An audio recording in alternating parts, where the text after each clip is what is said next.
গোপাল পড়া করছো? হয়ে গেছে? দেখাও কতটা লিখেছো সোনা দেখি। বাহ, খুব সুন্দর হয়েছে। আর অরিত্রী, ড্রয়িংটা হয়ে গেছে কমপ্লিট? এটা কি এটা কি সোমবারের প্রজেক্ট? বাহ, খুব সুন্দর হয়েছে। বিদ্যাসাগরটা বল এটা। এই বিদ্যাসাগর আর কি দিয়েছে? বিদ্যাসাগর আর কিছু ওইটাই দিয়েছে। তাহলে ওইটা হয়ে গেছে। আজকে একটু সকালের টিফিনে কি খাবে? ওই যে তোমার হাতে স্পেশাল অমলেটটা। অমলেট? অমলেট না, সেই মোগলাই পরোটা।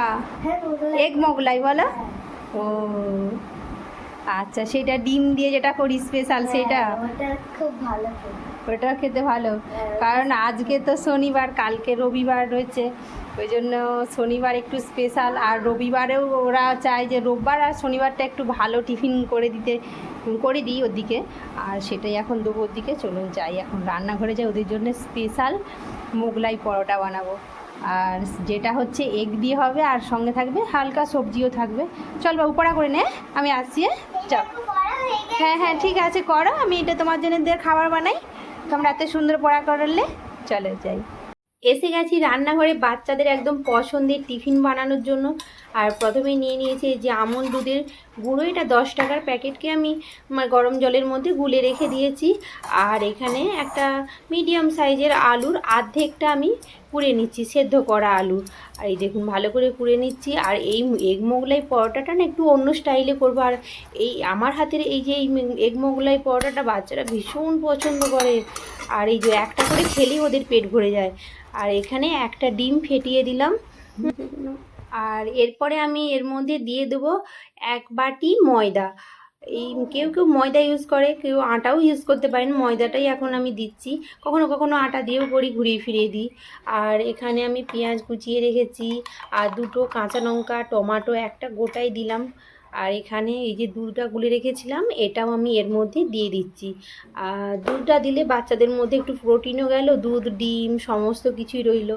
আর সবজিপাতি থাকলে সেগুলোই দিয়ে দিই। আজকে তেমন সবজিটা এখনও আনা হয় না, ওই জন্য মানে গাজর থাকলে ক্যাপসিকাম এগুলোই দিই। এখন ছিল না বলে দিচ্ছিলাম না। আর এখানে আমি 1 চামচ মতো রিফাইন তেল এখন দিলাম। আর ভালো করে এটাকে আমি ফেটিয়ে নেবো, মানে গুলে নেওয়ার পরে তারপরে মাখিয়ে নেওয়ার পরে আবার একটুখানি পরে দেবো স্মুথ ভাবটা আনার জন্য। আর ভীষণ ভীষণ টেস্টি হয় এই খাবারটা। আর এখানে আমি আবারও দিয়ে দিচ্ছি 1 চামচ মতো রিফাইন তেল। আর দিয়ে তারপরে এটাকে ফেটিয়ে দেবো। ফেটিয়ে দেওয়ার পরে আর একটু আমি চাট মশলা দিলাম। এটা বাচ্চারা পছন্দ করে, নাও দিলেও হয়, কিন্তু এর ফ্লেভারটা ওরা খুব পছন্দ করে, ওই জন্যই দিই। আর এখানে 2 চামচ মতো রিফাইন তেল দিলাম, কারণ অনেকটা মোটা হবে তো, ওই জন্য তেলটা আমি 2 চামচ দিলাম। আর এই দেখুন এখানে আমি দিয়ে দিচ্ছি। আর এইভাবে মোগলাই করলে কি বলুন তো সুবিধেটা, একটাই সুবিধে হলো এতে না মানে বেলাবেলির কোনো রকম সমস্যা থাকে না, একবারেই দেওয়া হয়ে যায়। আর এই দেখুন এটাকে আমি ভালো করে এই যে চাড়িয়ে নিচ্ছি। নেওয়ার পরে এটা 2-3 মিনিটের মতো থাকবে, তারপরে মানে উল্টে নেবো। আর এই দেখুন 2 মিনিট পরে দেখুন কত সুন্দর ফুলে গেছে। ডিমটা ছিল তো সেই জন্য বেশ মানে ফুলেছে ভালো। আর এখানে আমি দেখুন উল্টিয়ে দিলাম, আর কতটা মোটা মানে ফুলে হয়েছে দেখুন। আর কি সুন্দর। আর একটাও গোপাল যখন খায় ওটা পুরো একটা গোটা খেতে পারে না। আর অরিত্রও তো ভীষণ পছন্দ করে, ও 2টো খেয়ে নেয়। আর এই দেখুন কত সুন্দর হয়ে গেল। আর এইটাকে আমি কেটে নিচ্ছি।